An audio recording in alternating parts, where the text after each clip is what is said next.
Good. How are Joel, you? good. How are you doing? Excellent. Thank you for Yes. joining us Oh, tonight. here, let me get set up. Sorry. Thank you for having me. Of course, it's my pleasure. It's our pleasure. We're excited to hear your story and learn all about you and about Denver and how you got into this movement. So why don't you just take it from the top? You know, where are you from? Where's your family Um, from? Where'd you so grow first, up? let me say thank you for what you do. You know what you've done for the game, the continuance of progressing the culture, what y'all are doing over there at the museum. I think is great. Me personally, I'm from North Denver and Globeville, two different parts of Denver, two very old neighborhoods in Denver. My family comes from Colorado, the San Luis Valley, and then prior to that from Chihuahua. So we've been here for many generations. I'm a Denver native that has never left. And how did you discover the world of writing? When was the first time that you saw it and you So learned I about it? started doing graffiti in '93, um, and by that time it was already a thing in my neighborhood where most people had a tag, whether that be like cholo writing or East Coast style graffiti, as we know it. So it was already a pretty popular thing in the community that I grew up in. And do you remember, who the first people that that you met were Yeah, I writers? used to. So like I said, everybody wrote, and the block that I'm from, the neighborhood I'm from, is called La Raza Park because we all grew up around a park that's in the center of the hood, and that park was kind of a hub for people to hang out. So everybody had a tag name. Everybody was up. Um, but a lot of these guys were gangsters, and their tags were a lot of them were like tag bangers. But I didn't see graffiti till I went downtown. So I crossed the 38th Viaduct and I went to a place called Mikey's Warehouse. It was an old abandoned warehouse where now the stadium where the Rockies play stands. And I started going down there, and there was a lot of writers already. There was guys much older than me that had been writing since the '80s that were I could go down there and watch those guys piece.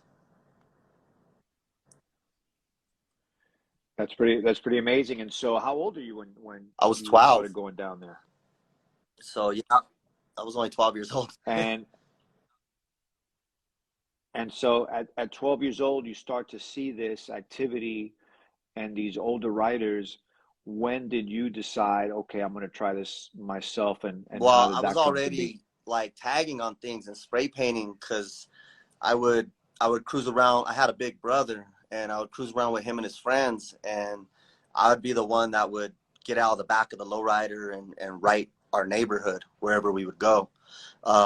So I was already like tagging in that sense, but I didn't have a tag name or anything. I just wrote the neighborhood we were from. But from that point on, '93, I was doing graph with an alias and trying to learn letters. And we had access to graffiti magazines pretty early on out here because there was a number of hip hop shops that we could go to that sold all that stuff, that had videograph on VHS and all of that. Amazing. And so in those early days, you were able to get a little bit of the influence locally, a little bit of it from magazines and videos. And for you, when I look at your work now, I see a lot of style. I see burners. How did that happen for you? Did you have a teacher, a mentor, someone that you were vibing Yeah, with that might have there's taken a you under their cat from my wing? neighborhood, and his name is Fiends, and he's still pretty prevalent in working with youth. Nowadays, this cat's like a well-known wrestling coach, and he teaches kids that are future Olympians. But back then, he was a b-boy. He was a well-known b-boy, and he taught us about the style that came with the culture. He taught an after school class at the school I went to, and there would be b-boys that he knew from traveling to New York that would come to our class. So I had met, I don't know if you know a cat named Quick Step is.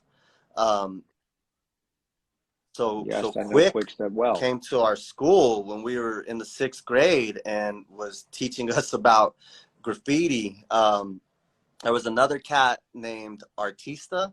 And it was just all these different cats that would come through, different like Rocksteady crew guys. And it was on the strength of this guy named Fiends who had that connection through the b-boy culture. I was That's pretty dope. It amazing. was a blessing. It was something that changed the path of my life, to be honest with you. And Yeah, so, were you yeah, it also a was. dancer? And Were you, that's another thing that most people in the neighborhood so, did.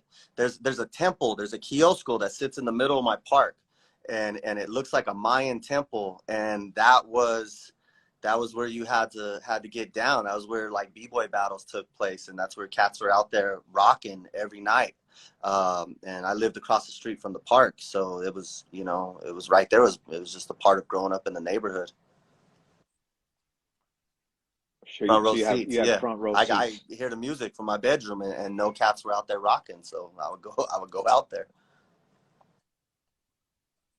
And so, what was the reaction, if any, from your parents, from your family, to you going out, learning how to dance, being a b-boy, and then getting into graffiti? Were they with it? Were they accepting of it, No, they were supportive, or against against it. it?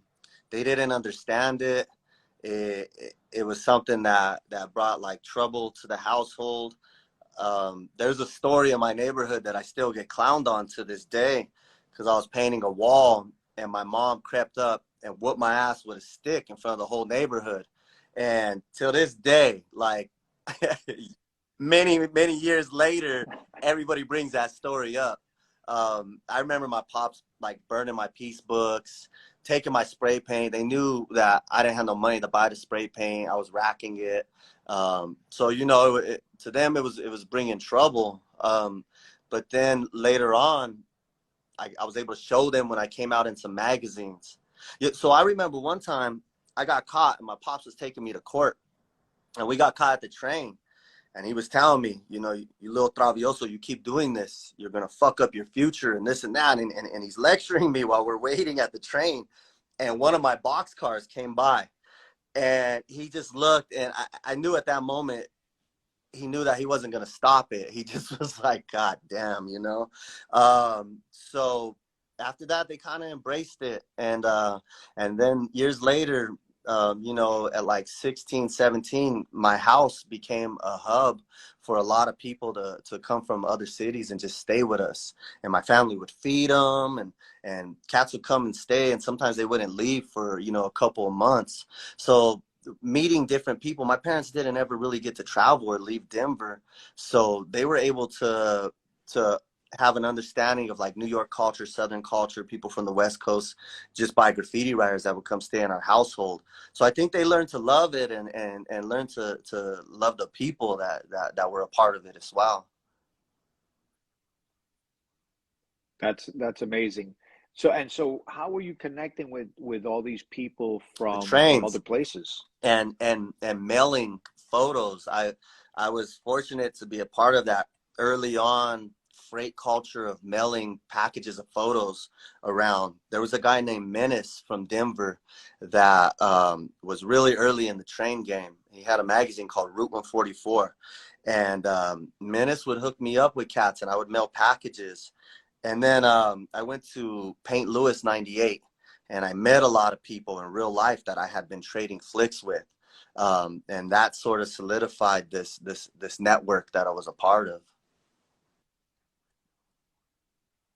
And so people just writers came to Denver to connect, to paint. What was it that they saw? All right, why I don't know, Denver? because at that time Denver was very much so a cow town. We had a stigma of it. We used to hate it. I would travel people to different places, and people, the first thing people would say is, "You're from Denver? What's out there? Cowboys?" You know. It was a cow town.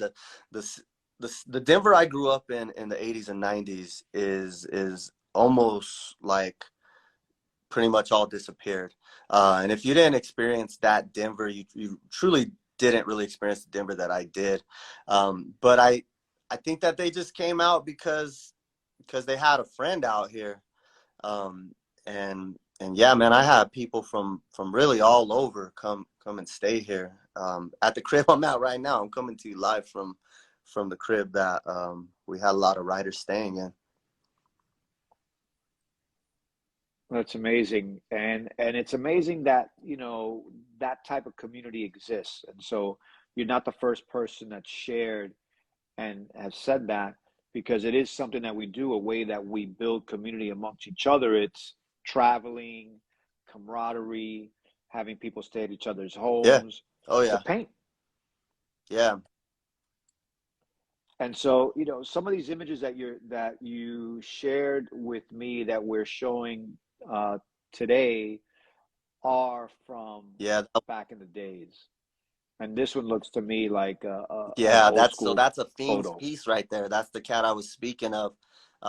That's me on the far right with the sideways hat.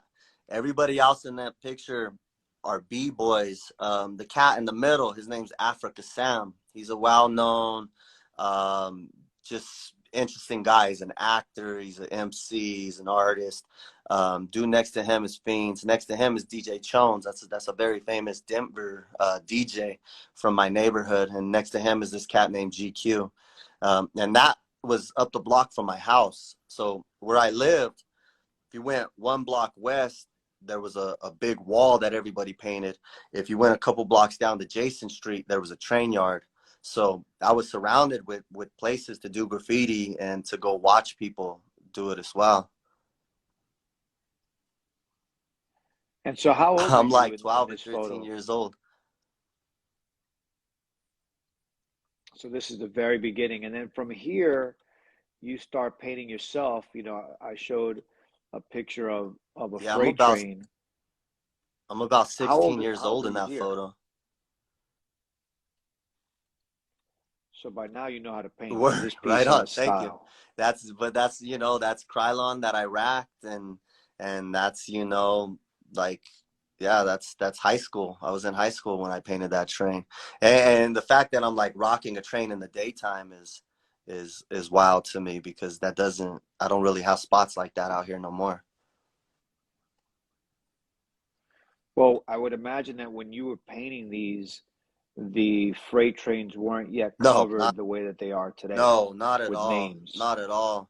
The the names that I was, that I was seeing on the trains back then was, Sug from Burke, Kaput Cameo from Canada, Worm from Texas, Big Five from Cali, the Bronx Freight Killers. But you could almost like if you seen graffiti on a train, it was one of those guys. There wasn't. Now I see so many names I don't know what it is. There's almost every train is covered. Sometimes I go to the yard and there's not even a clean box car to paint. It's uh it's exploded into a really huge continental movement. It's incredible to see it. And you were doing it, and you still see it, and so it's amazing that you get to witness it all year after year after I year, the feel blessed to development have of been it. a part of it, and still be.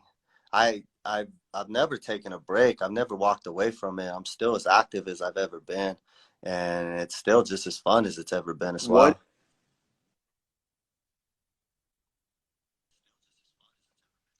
what has kept you participating in it? This is just who I am. This is just something that I love. Obviously there's things that happen that kind of make you jaded with graph, and I think everybody that's done it long term kind of comes to that crossroad. Um, but a lot of my graffiti, I do it by myself. I do it solo, so I've had a very personal relationship with it. This was the thing that kept me from getting involved in gangs in my community. This was the thing that, like, in my household, my dad was a a big gangster, a crazy guy. So this was the thing that took me away from the house, that I was able to find peace. And that's still where it is to this day. Like it's been a savior for me. It helped me open up a lot of doors, man. It really did, and shape my identity.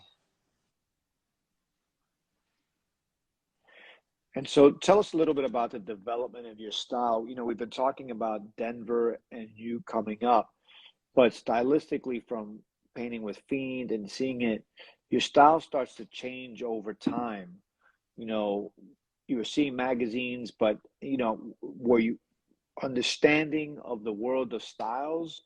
How did you see that?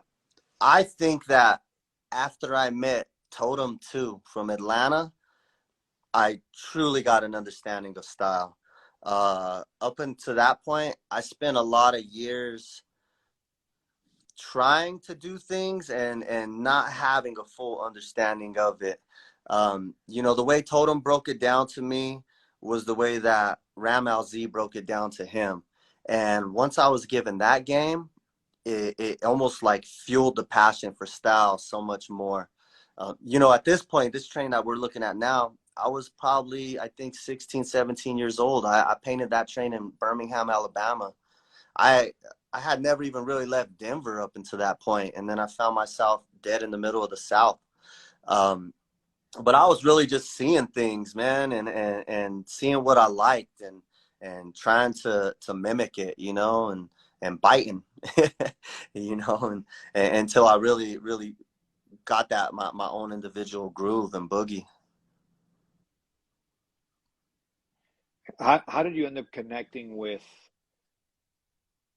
I Totem? so I had like dropped out of high school and traveled around like racking, bombing, living that kind of graffiti life, staying on people's couches, things like that. And my brother lived in Jersey. I would go to New York and go fuck around.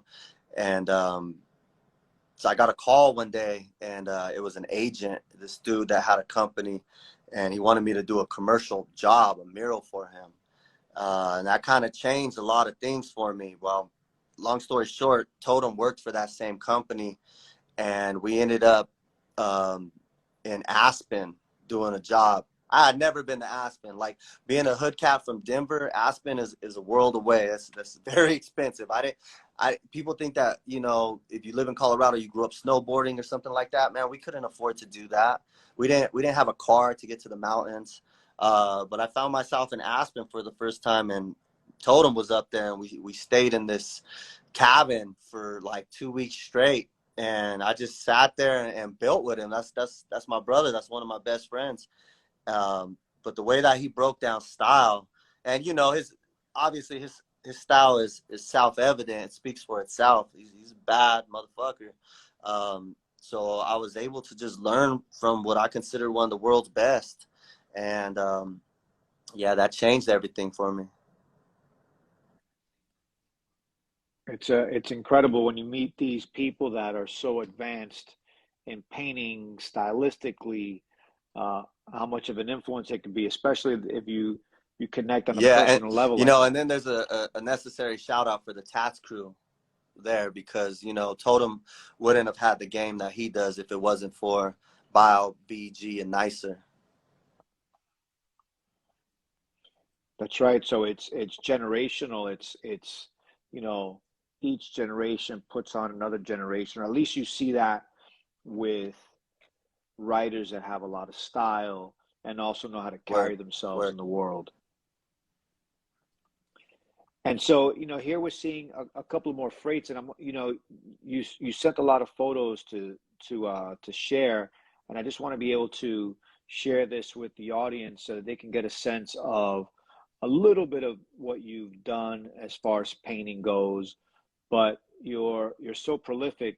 There's so much, so we're just going to get into a little bit of it, and you can hear and you can see the freights. You can see the variety of styles from simple to more complex that you have in Word. your Thank you. Out toolbox. of those last two you just showed, those are only from like a month ago.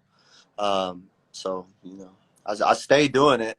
I think that my freights are becoming a bit more simplified in style as I move on. What's the reason behind that? Why are you going in Um, that direction? the spot I got about, 40 minutes to get in and get out. Um, I, you know, I ain't got all day to be rocking some big crazy burners. I'm doing these joints. Yeah. Makes sense. It makes sense. So, for those of you that are out there just joining us, uh, we are live with Jolt from Denver, Colorado, learning about his life, his journey as a writer and as a contributor to this culture, to this movement.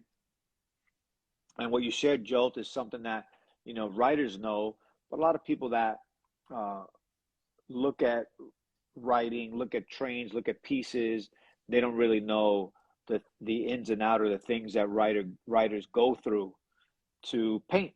You know, the idea of having a limited amount of time, as an Yeah, I wish example. I had all day.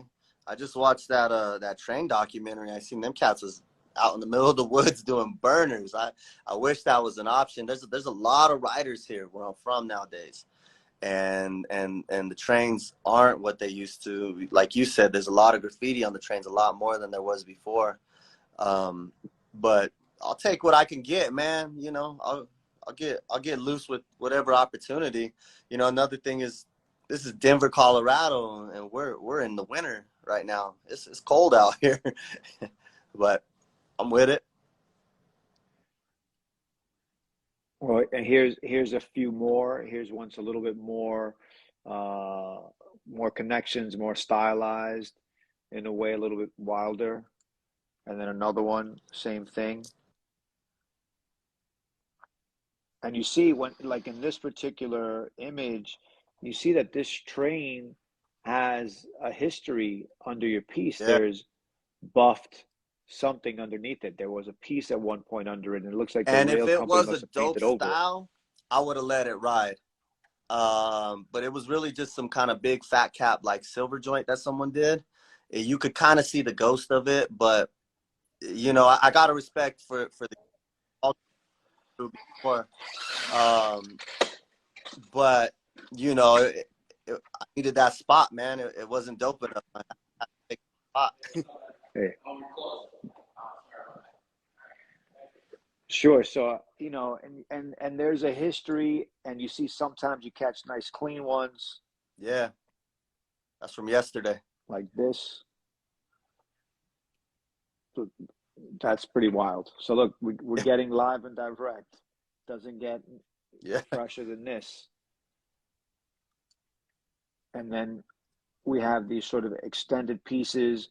And so this, when I saw this, this reminds me a bit of an old a remake of an old style, or a remix or modernized version of it, with these bars on the bottom, like almost like your letters are sitting on that's it, platforms or man. on I these feel like bars. anything on wheels should be a bottom up piece. And I try to rock Yeah, that. I've always approached it like that with them bars on the bottom. it's so interesting to me how we're able to share these styles. I mean, when I look at this particular style, the early origins of this goes back to the 1970s.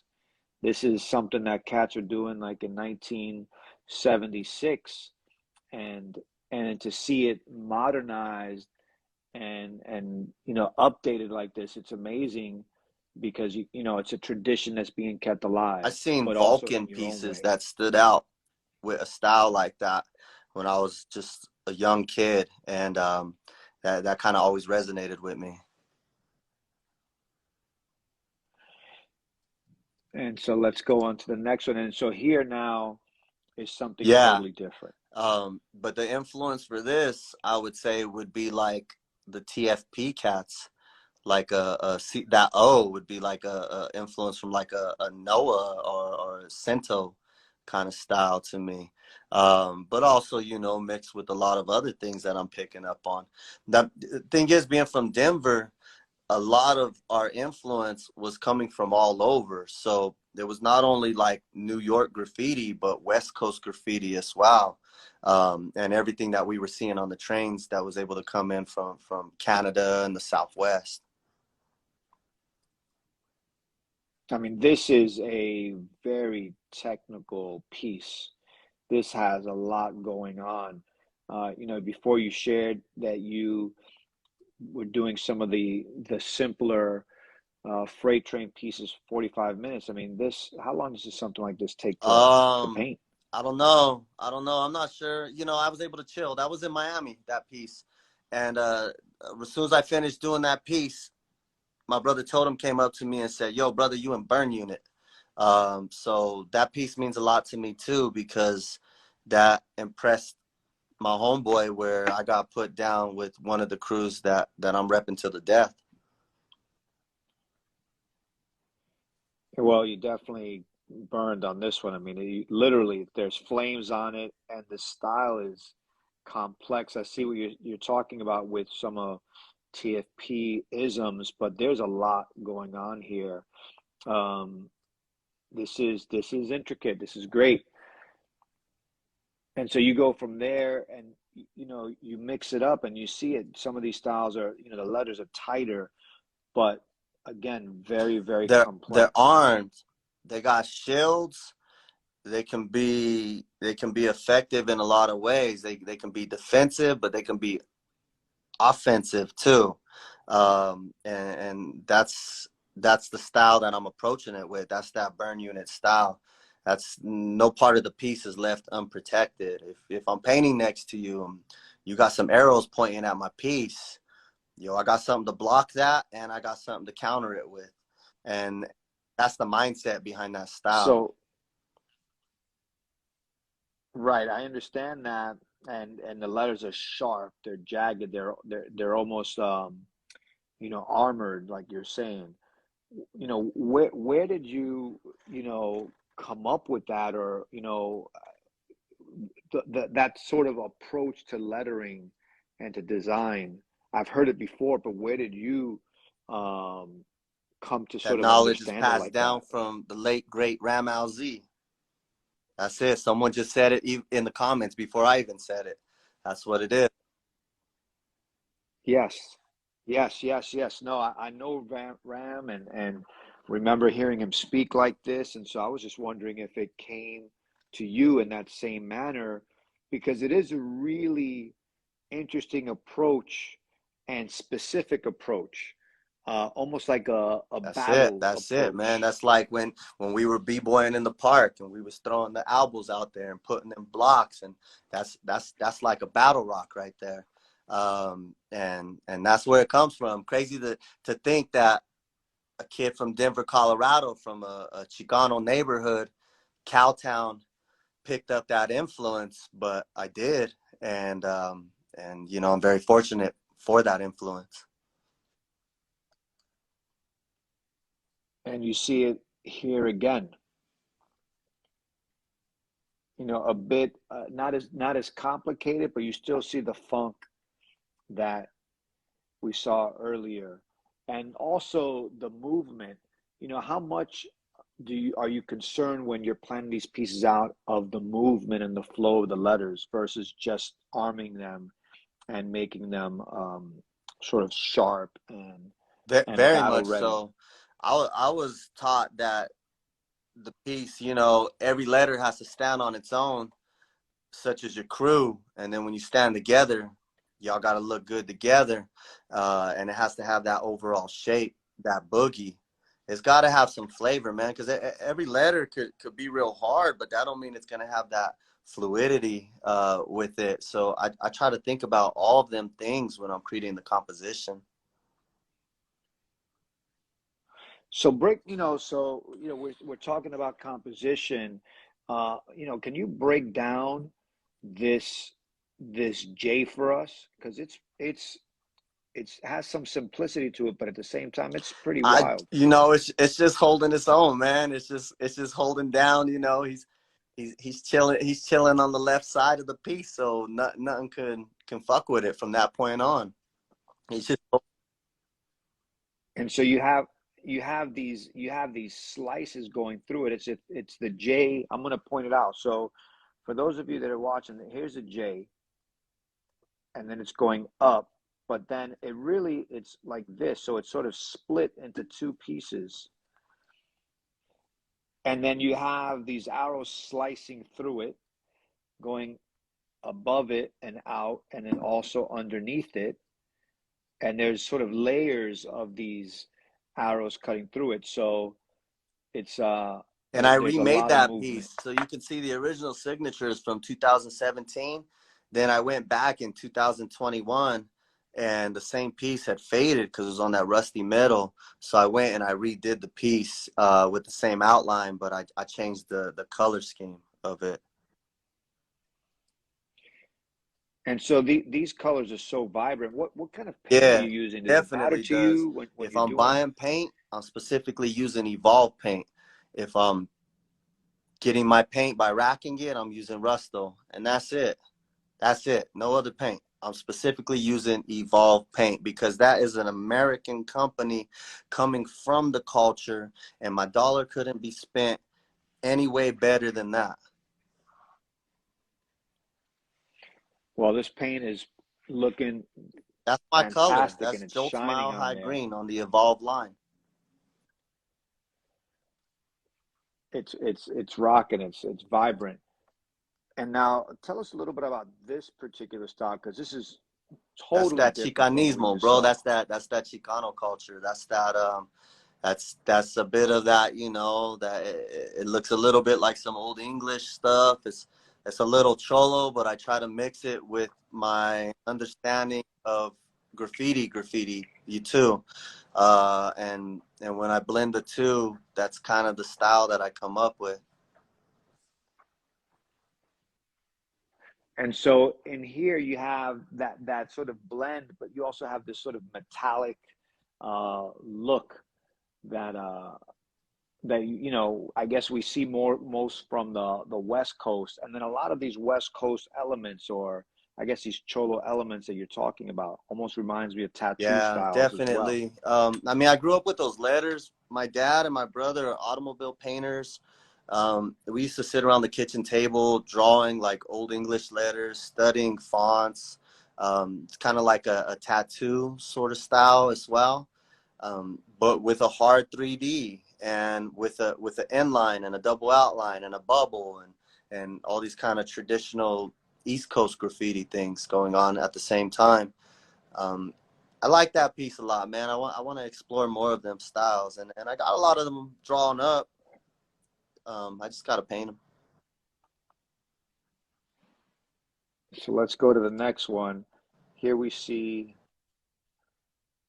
a black and Yeah, white all one. boogie with my man Sweck from Denver. That's another Denver graffiti writer from my era. Um, Very like neighborhood dude, grew real native type of cat. I don't paint with a lot of people, but when I do, any opportunity to paint with my brother Sweck is always a good time.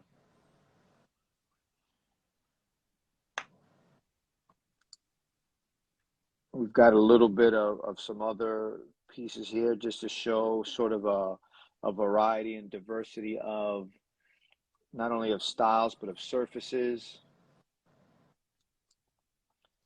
And once again, for the hometown here in Miami. It wouldn't be right if I didn't do it right when I touched down in And Miami.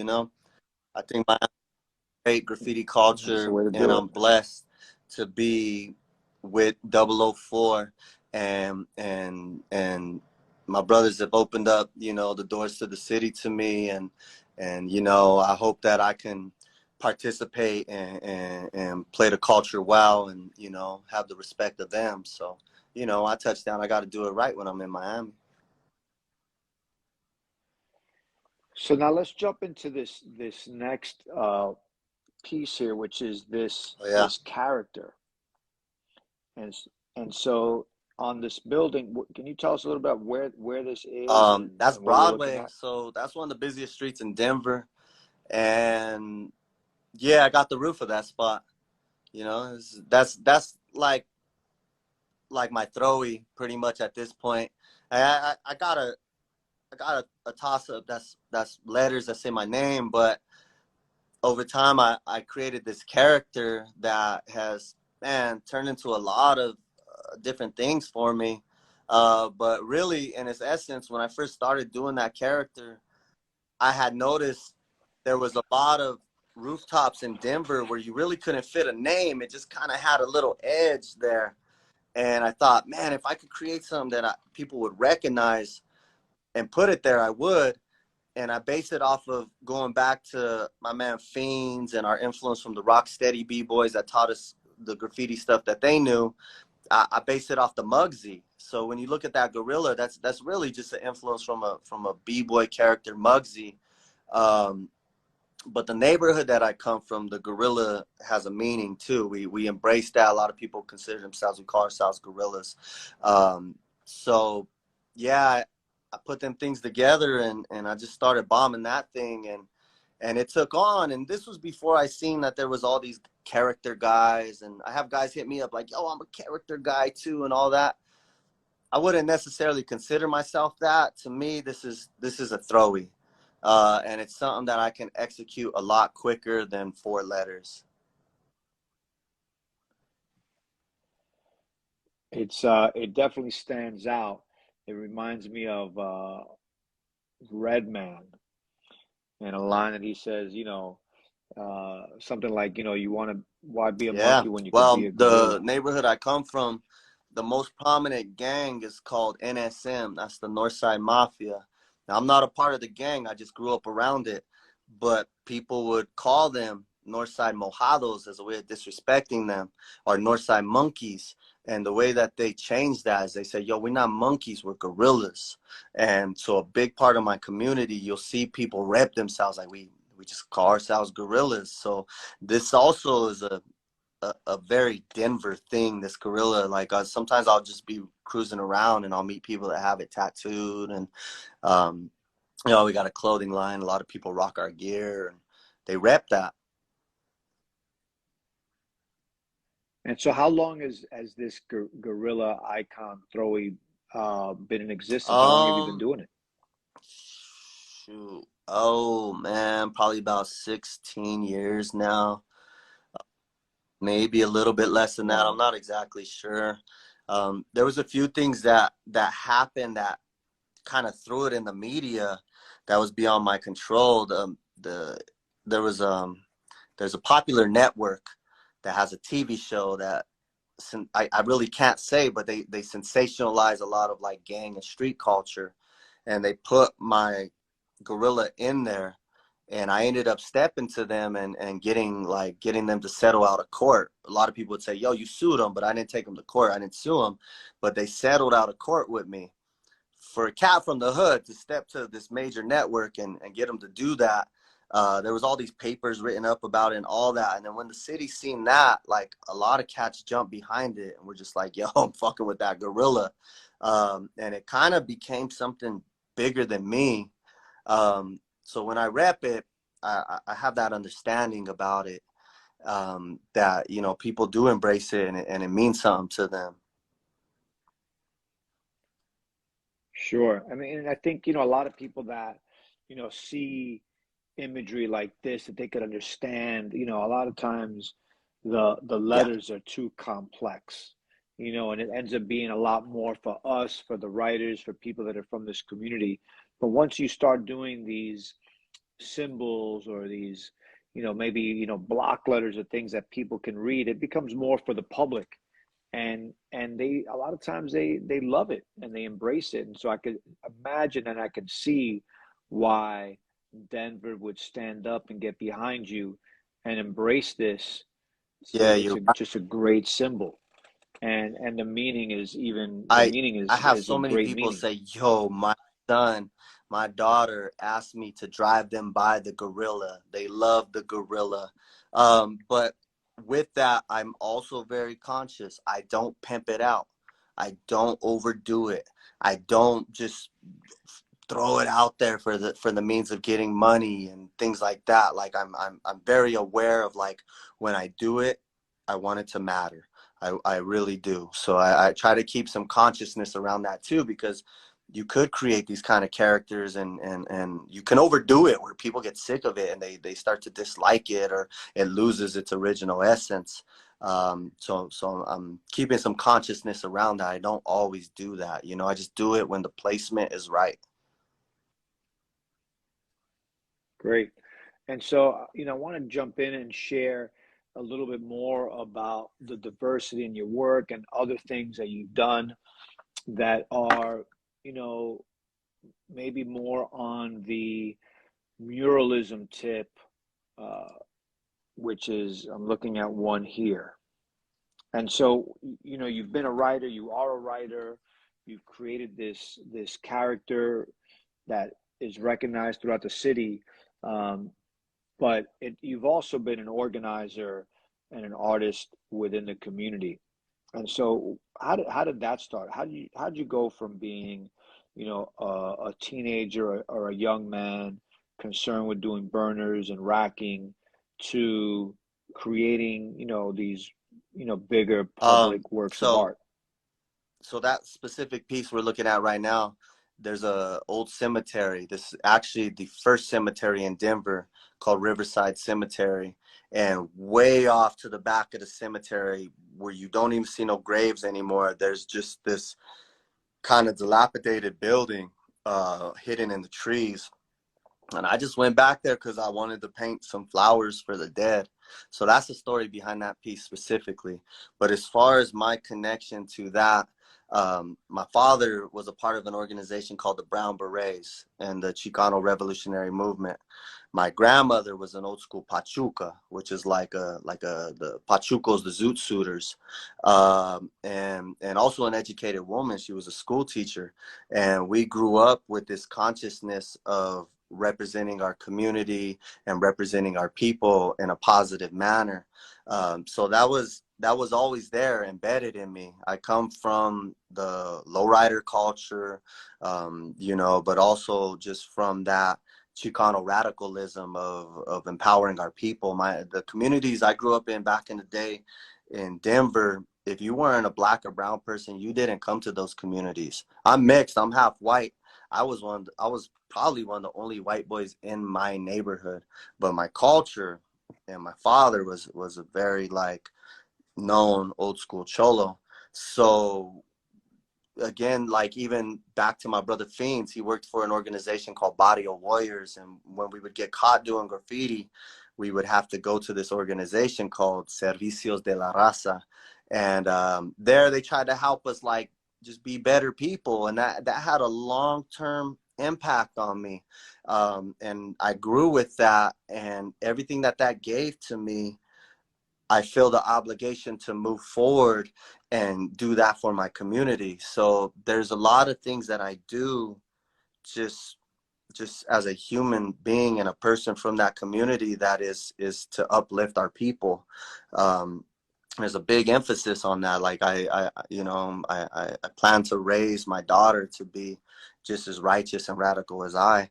And we do a lot of fundraising. We do a lot of organizing, and a lot of things just based around consciousness of the culture that we come from and the upliftment of our people.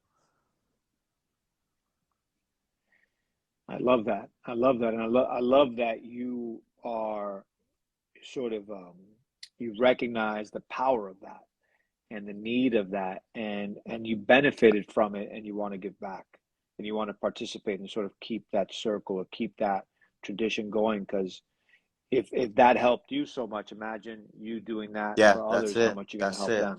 That's it. There's a lot of there's a lot of beauty that lies within that, bro. Our culture, our Chicano culture, especially from here, from Colorado. So a lot of people call this Calo Ras Aslan. I don't know if you know the theory of Aslan, or the significance of that, but our people from here are very strong, and our story has been told. There was a man from here called Corky Gonzalez that created a movement that spread throughout the world. And now you see like people in Japan dressing like cholos and all this and that, but there's a lot of significance and a lot of pride and a lot of beauty to our people. And so the story behind this wall is a beautiful story of you wanting to add beauty to a cemetery and bring roses and flowers to this section of the cemetery that's, uh, perhaps neglected. And I think in the public work that you do, I mean, that's what you're doing, whether it's there or in other places. You're bringing color, you're bringing beauty uh, to people or Well, I to places learned that need it. early that I didn't want my art to take from the community, but I wanted to add to. And even if that is in a destructive manner, sometimes I believe that a tag properly placed or a throwy has much more significance than a street art mural or something else much bigger and colorful. Sometimes it's a big mural like what you're looking at here. But every time I do it, I want to do it with like a conscious mind. I don't want to take, I want to add to. And so this particular mural that we're seeing here, this looks like a giant building, like an office building or something. What is this That's that an that affordable you painted? housing that they tore down one of Denver's oldest projects to build this. Now, nobody was displaced in the process of this. I was very conscious about where I was putting my art. Denver Housing Authority were the developers on this. I come from the projects. I understand that the vieja can't walk up the stairs no more, that the projects weren't necessarily laid out in a manner for people to live the best life that they could. And part of this new development of Denver was rebuilding these old projects, but none of the people were displaced and they kept it affordable. That's what this building is. So when I approached the art, what I did was at the time I was already volunteering and working with kids in that community, and I painted some of the kids, the little girls that I was working with, as adults. So that woman that you see me painting right there was actually one of like my star students that I wanted her to look and see herself as an adult, as standing 90 feet tall on this building. That's also the biggest mural in Denver, Colorado, or Colorado as a whole. That mural is 99 feet tall and 5,000 square feet total. There, I'm only touching it up, but I created that mural in a warehouse. Um, they gave me the blueprint. I rented a 25,000 square foot warehouse. I took pallet rack and I built an easel, and I basically built a replica of that building 2 floors at a time, painted it, took it down, put it on the floor, put the next couple stories up, took that down, and I created that mural piece by piece, and then it went up based off the math, and it worked. But then I had to get up later on because there was heater vents and things that weren't accounted for in the blueprints, and I had to fix those. Um, that was a pretty crazy opportunity too. That changed my life on another level as well. I know a lot of people that live in that building. I go by there all the time and just kick it out front with all the old people and hang out. Like that's Lama Park where that building is. So one thing about like our neighborhoods in Denver, they have two names. Lama Park was called Lincoln Park, but our people renamed it Lama Park. La Raza Park that I mentioned earlier was originally named Columbus Park, which we just officially renamed, but our forefathers have been fighting for that since the 60s. There's Curtis Park, but we call it Mestizo Park. So our Chicano people have actually stood up and renamed these parks and claimed these communities. And I'm fortunate to have my art in a lot of these communities.